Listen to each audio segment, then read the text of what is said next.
Hello, guys. Today I'm very tired, and to be honest, I didn't feel like reading the next chapter. But I'm so curious to find out what is going to happen to Sarah now that she knows her father is dead. Let's find out together, shall we?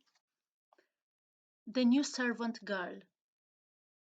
That evening, in the attic room, Sarah sat on the bed in her old black dress.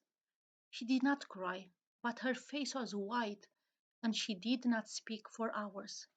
Late at night, the door opened quietly, and Becky looked in. Her eyes were red from crying. "Oh, miss," she said, "all the servants are talking about it. I'm so sorry, so sorry."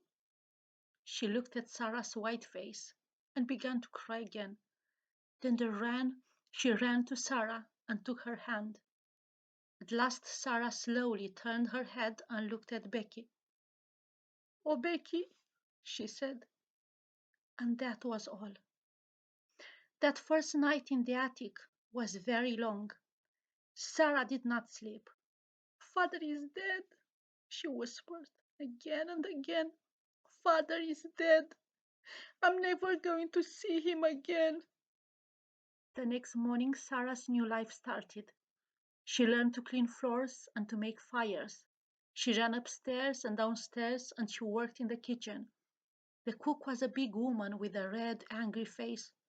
"So," she said, "the little rich girl with the diamond mines is now a servant, eh?" She looked at Sarah. "Now I'm making apple pies in this morning. Run down to the shops and get me some apples, and be quick." So Sarah ran to the shops and carried a big bag of apples back to the house. Then she cleaned the kitchen floor and carried hot water up to all the bedrooms. She worked every day, from early in the morning to late at night. She helped in the school too. "You speak French well," Miss Minchin said to her coldly, "so you can teach French to the younger children. But you are only a servant. Don't forget that." The first months of Sarah's new life were very hard. She was always tired and hungry, but she never cried. At night, in her little attic, she thought about her father, dead in India, all those miles away. "I must be brave," she said. "Father always wanted me to be brave. And I've got a bed to sleep in and something to eat every day. Lots of people haven't got that." At first, Sarah's only friend was Becky. Every day, Becky came into Sarah's room. They did not talk much, but it helped Sarah a lot to see Becky's friendly, smiley face. The girls in the school were sorry for Sarah, but Sarah was a servant now, and they could not be friendly with a servant. Lavinia, of course, was happy. "I never liked Sarah Crewe," she told her friends, "and I was right about the diamonds. Weren't any." Emergard was very unhappy. When she saw Sarah in the school, Sarah walked past her and did not speak. Poor Emergard loved Sarah and wanted to be friendly, but she was not clever and she did not understand.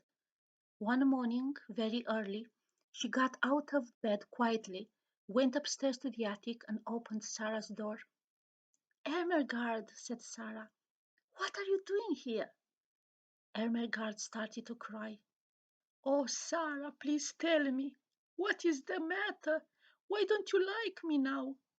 "I do like you," Sarah said. "Of course I do. But you see, everything is different now. Miss Minchin doesn't want me to talk to the girls. Most of them don't want to talk to me. And I thought maybe you didn't want to." "But I'm your friend," cried Emergard. "I'm always going to be your friend, and nobody can stop me." Sarah took Emergard's hand. She suddenly felt very happy.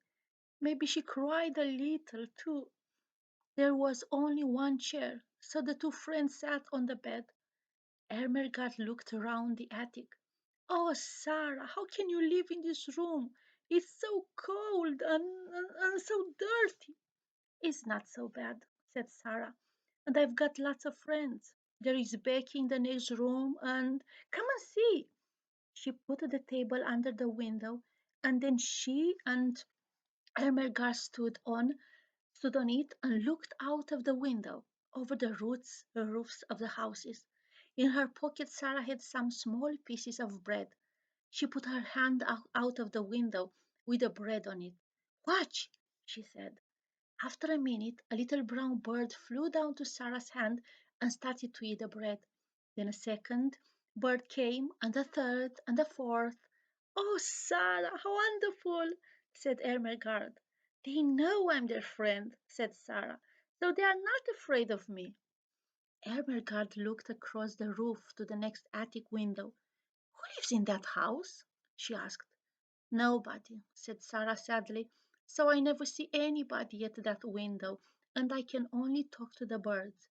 But one night, 2 or 3 weeks later, Becky came into Sarah's room. She was very excited. Oh, miss, she said, an Indian gentleman is moving into the next house. Well, he's English, but he lived in India for years and years, and now he's going to live next door. He's very rich and he is ill. Something bad happened to him, but I don't know what. Sarah laughed. How do you know all this? She said. Well, miss, you know the Carmichael family across the street, Becky said. I'm friendly with their kitchen girl, and she told me. Mr. Carmichael is the Indian gentleman's lawyer, so they know all about him. So this was chapter 3. I really like it. I think it gets very interesting. I'm wondering who can be that guy? The guy, he's an English gentleman, lived in India, he's ill, and he moved next door. It's very interesting. Could he be her dad? Maybe he lost his memory and who knows? I have no idea. I'll be honest with you. I have never read this story, so I'll find out when you find out. That's the interesting part. So I hope you enjoyed it. Think about Sarah and let's hear about it soon. Thank you. Take care of you. Bye bye.